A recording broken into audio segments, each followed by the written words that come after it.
सम्मत 2082 साल फाल्गुन 21 गते बिहीबार भएको प्रतिनिधि सभा सदस्य निर्वाचनको मतदान कार्य बिहान 7 बजेदेखि साँझ 5 बजेसम्म शान्तिपूर्ण र उत्साहजनक रूपमा सम्पन्न भएको छ।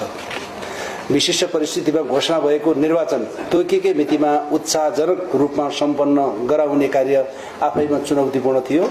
यस कार्यमा सहयोग सहकार्य र समन्वयका लागि निर्वाचन आयोग, नेपाल सरकार, प्रदेश सरकार, स्थानीय तह, सुरक्षा निकाय, मुख्य निर्वाचन अधिकृत, निर्वाचनमा संलग्न कर्मचारी, सुरक्षाकर्मी, राजनीतिक दल, उम्मेदवार, आम मतदाता, पर्यवेक्षक संस्थाहरू, सञ्चार माध्यम तथा सम्पूर्ण सरकारवालाहरूमा हार्दिक आभार सहित धन्यवाद ज्ञापन गर्दछ।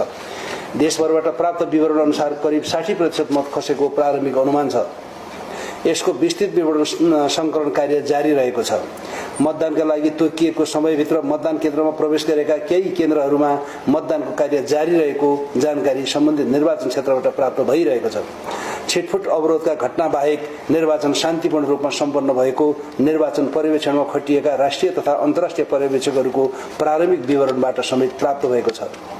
मतदान कार्यको समाप्तिसँगै मतपेटिका सुरक्षित रूपमा संकलन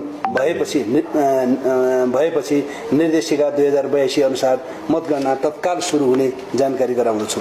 दुर्गम 15 जिल्लामा हेलिकप्टर मार्फत मतपेटिका ढुवानी गरिनेछ, जसमध्ये ताप्लेजुङ, रसुवा, दोलखा, बझाङ र पूर्वी रुकुमका सम्पूर्ण मतपेटिका आजै सम्बन्धित मतगणना स्थलमा पुर्याइने लक्ष्य छ भने सङ्खुवासभा, सोलुखुम्बु, गोर्खा, पश्चिम रुकुम, मनाङ तथा बाजुरा र हुम्लामा शुक्रबार बिहान सम्बन्धित मतगणना स्थलमा पुर्याइनेछ।